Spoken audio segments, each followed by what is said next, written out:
শ্রী শ্রী মা দক্ষিণেশ্বরে আসিয়া উপস্থিত হইলেন।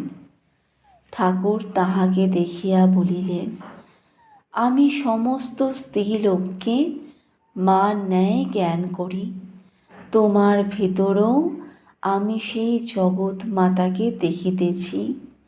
তবে তুমি যদি ইচ্ছা করো, আমি তোমাকে পত্নীর দাবি হইতে বঞ্চিত করিতে চাহি না।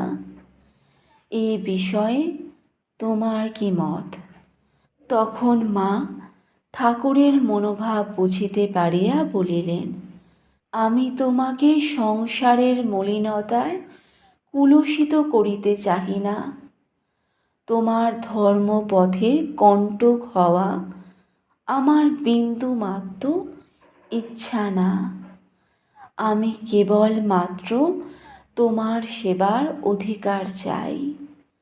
আর তুমি যদি আমাকে ধর্ম বিষয়ে উপদেশ দাও, তবে আমি কৃতার্থ হইব।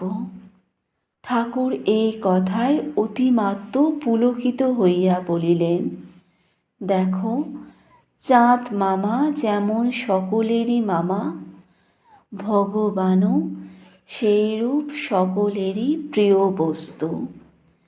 একাগ্রতা ও ঐকান্তিকতার সহিত প্রার্থনা করিলে তিনি সকলেরই মনের আকাঙ্ক্ষা পূর্ণ করেন।